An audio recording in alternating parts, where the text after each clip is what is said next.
Greetings, folks, and welcome to our second short talk on non-standard British dialects. Today, I'd like to talk to you just a little bit about Lowland Scots, also known as Lallans, and give you a little bit of background on where the dialect or language, where it comes from, how it initially is different from Old English, for example, and what its historical trajectory is and has been pretty much up to the present time, or at least fairly close to the present time. What I think I'll do is take a look at some medieval examples, going right back as far as we can to similar passages of poetry in different Old English dialects. Then move forward a few hundred years and take a look at some later medieval poetry, just a stanza of Middle English and a stanza of Scots. Then talk to you a little bit about the sound system without going into too much depth on it. And then simply have you take that abstract knowledge and apply it to a listening of somebody who can do the dialect a hell of a lot better than I can. I don't anticipate this taking too much of your time, and I do hope you find it interesting. First, it might be useful to get into a little bit of history. As you know, there has never been a single standard version of English going right back to the very beginning. And as far as the dialect or language that we're looking at right now, its history is quite different, actually, from the history of, for example, the London dialect that becomes effectively standard English. While in the south, there was a large Saxon population, the north was settled by Anglians. So the settlements came from different places. So we have this term Anglo-Saxon and kind of merge the two together. They actually didn't settle in the same place. The Saxons tended to settle in the south and west, and the Anglians from basically East Anglia, so north of the Thames, and then further north. And of course, the further north you get, the less Saxon influence there is. Also, because for most of its history, Scotland was a completely distinct country from England, with a different national capital. The capital at Edinburgh also served as a linguistic and cultural center in exactly the same way the capital in London did. So, while the regional dialects of English in England tended to be dominated ultimately by the London dialect, up until the 17th century, I actually mean the 18th century, Edinburgh was the center of culture in Lowland Scotland. The Highlands, of course, were Gaelic. That was a whole different world. But for the Lowlands, the center of gravity, the center of cultural gravity was not London, it was Edinburgh. And in the capital at Edinburgh, there was, as you would expect, and as there are in many national capitals, a circle of poets, a circle of artists. It was actually no less a cultured place than London was. So there is actually a tradition in poetry in Lowland Scots, quite distinct from the tradition of poetry in England. And also because, of course, Edinburgh was the national capital, there the Edinburgh dialect is the prestige dialect, or was. Situations changed a bit since the Act of Union, of course, as you might expect. But we'll hold off on that for a little bit. For now, though, I just wanted to give you a little bit of background on the cultural history and the quite distinct paths that, up until the Act of Union, the two dialects were actually on. Now, they were in regular contact, and because the English were more powerful than the Scots, English exerted an influence on Scots.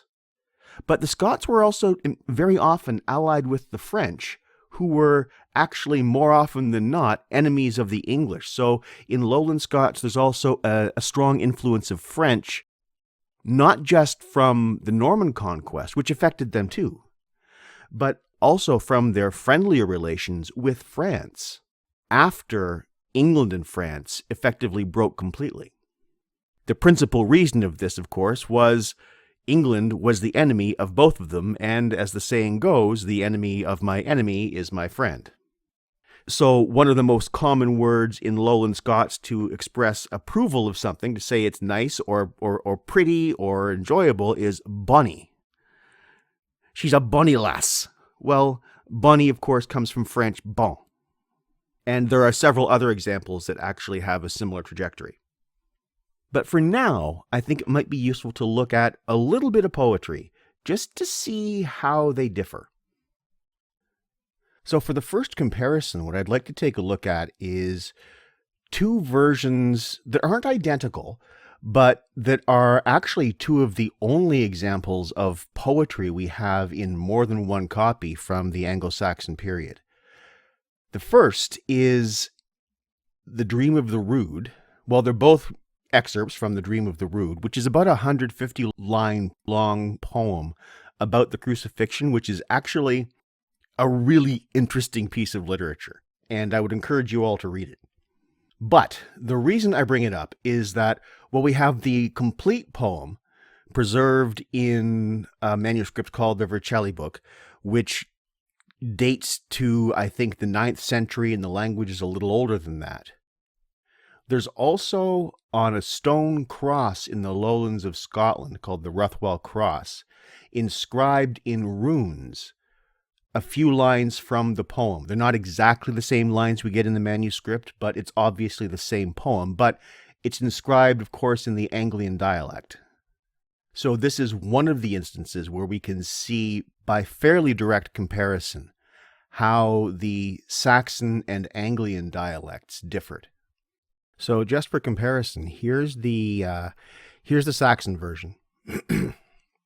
Christ was an rode, whether there fuse fairen quomen todam athelinge, ich that el beheld, sar ich was mid sorgum jedrevid, nag ich whether tham sedjum tohanda, edmod elde mykle. On the other hand, the Anglian version, which has some lines overlapping but some lines different, sounds like this. Christ was an rodi, whether there fuse fairen quomu athelinge til anum, ich that el beheld, mid strelum ye wounded, aladen he hinde, lim wearina ye stod on him. Now, I don't know if you can hear the difference there. I certainly can tell the difference in reading it. They feel very different.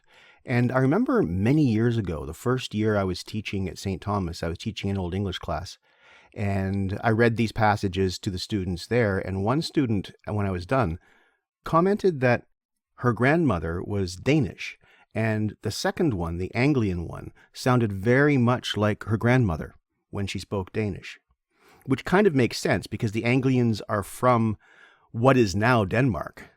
So they bordered on the Danes, actually, or they bordered on a people who were linguistically very similar to the Danes.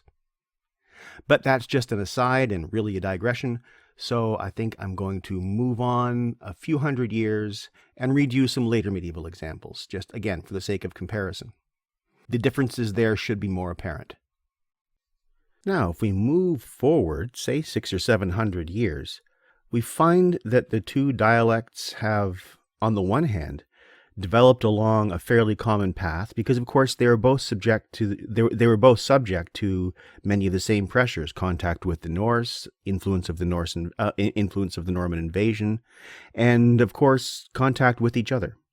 So there's a lot of common ground on the one hand.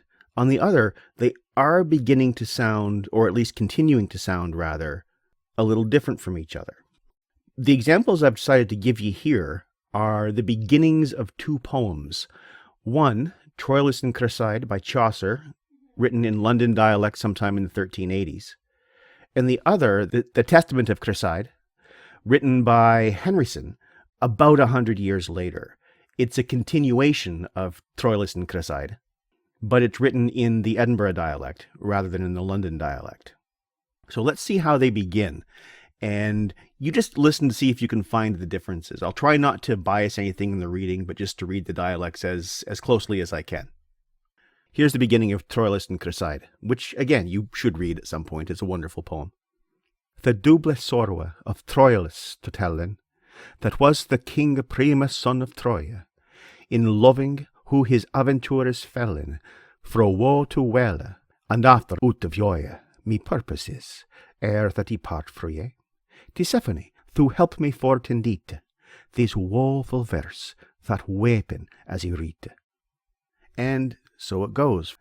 and it is a very tragic story, but beautifully, beautifully written. Henryson, on his part, is considered one of the Scottish Chaucerians, that is, a younger generation of poet, obviously, writing about 100 years later, who were strongly influenced by Chaucer's style as well as subject matter. And his importation of French words, for example, because they too were concerned with making their language a more literary language than the one that they inherited. So here's the beginning of his lovely little poem. On a dole season to an a careful dite, should correspond and be equivalent. Richt saw it was, when he began to write this tragedy, the widow richt fervent, when Arius, in midst of the Lent, shores of hail gart fra the north descend, that scantly fra the cold he might defend. Okay, I'm not going to go into details about those. They were just to give you samples of where the dialects were diverging toward the end of the Middle Ages. What I'd like to do now is just skip ahead to what the Lowland Scots dialect actually sounds like right now. Unlike what I did with the Cockney examples, I'm going to run through the basic sound system of the language or of the dialect, but I'm not going to give you a lot in terms of pronunciation and reading myself, because there is a sound file that I'll want you to listen to and that we'll be discussing on Friday. But it might be useful to simply have the salient features of the dialect articulated as well. So we'll start with the consonants. Most of the consonants in Lowland Scots are pretty much the same as they are in Standard English. There are a few exceptions, of course. One is that the R tends to be trilled or rolled. We call this an alveolar flap because the tongue just moves very quickly, so flaps against the alveola, the back of the gum ridge. So, for example, the word girl would be pronounced gurl. There are also fricatives in Scots that we don't have in modern English that existed in Middle English, and simply that Scots maintained and modern English didn't. So there is the h and the h. This consonant is spelled ch in either case. If it follows an I or an E, it tends to be a little more forward in the mouth, so h. And if it follows U, an A, or an O, it tends to be a little further back in the mouth, so h. So like the German ich, or like the name of the composer Bach. Examples from Scots might be, well, the word for night, necht, and of course the word for lake, loch. Similarly, there are glottal stops in Scots, similar to what we actually encountered in Cockney, but not quite as frequent. If an unvoiced plosive, so a t, k, or p, occurs between two vowels, or a vowel and a vowelized or sort of semi-vowel L. So the word kettle might be pronounced kettle. The word little might be pronounced little. Not little or kettle as they would in Cockney. The L is still pronounced, but it registers almost as a vowel. As far as other consonant-y stuff is concerned, there are just a couple of more differences. In Scots, what would be a ch in English is a k. So the word church is kirk. And again, you'll notice there's the alveolar flap for the R. Also, when we move on to vowels, the short vowels in Scots are largely the same as the short vowels in English.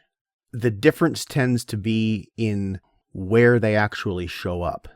For example, whereas in modern English, the dark time of day is called night, in Scots, it can be nicht or necht. There are a number of other similar differences, which you'll notice in the handout, and particularly in the reading of the Burns poem that I gave you. So I'll just leave you to refer to that for the sound differences where the vowels are concerned. Well, not entirely. I also plan on talking with you about them in our tutorial. all I mean is I'm not going to go over them now because you can listen to the poem and hear them concretely yourselves rather than me just rambling on in the abstract. Instead, I'm just going to move on to the next slide and ramble about something else in the abstract. As for the long vowels, these are actually quite different from what we have in modern English, because Scots didn't go through the great vowel shift that early modern English went through.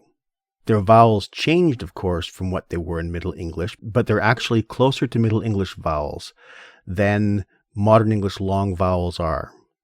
So they have the A vowel, as in the French été, the E vowel, as in feet, the O as a pure vowel, as in the German Boot, not English boat, the U as in food, a vowel that we don't have in English at all, E, as in French un peu, and another vowel we no longer have in English, U, as in German über. These two you'll notice in listening to the reading of the Burns poem. And I do plan, as I said, on addressing specific questions of dialect in relation to the poem when we discuss it in the tutorial. Also, generally long in most Lowland Scots dialects are the aw and ah vowels. So awful and caught. The aw in awful is, I think, generally long in most dialects of North American English, but the ah is very often short in North American English. So, for example, while we might refer to the country north of England as Scotland, somebody who lives there is more likely to refer to it as Scotland. As a final note on sounds that are there are, of course, the diphthongs. There's the I, as in by. This is generally long. And there's the I, as in bite, which is generally short. The other three are fairly straightforward. Au, as in cow, or German house. Oi, as in boy, and you, as in you. But again, as I said, these all sound very familiar, but as with the short vowels, the difference is in not the sounds themselves necessarily, but in where they occur. So have your eyes and have your ears open for that when you're looking at and listening to the Burns poem. It would, of course, however, be remiss of me not to mention all of the sounds that don't show up in most Scots dialects. One is the medial V, as in devil or even, which would be pronounced deal or ean. Medial K as well, a K appearing between two vowels. So rather than taken, it's ta'en. The terminal th tends to not appear as well. So rather than being with someone, you would be with someone. And similarly with the terminal L, the L coming after a vowel. You're not already, you're already. Another rather striking absence is the F, the terminal F, in an LF consonant cluster. So he doesn't talk to himself, he talks to himself. And generally speaking, the second sound in a terminal consonant cluster will tend to be dropped. So rather than and, an, which is common in colloquial English in many different dialects as well.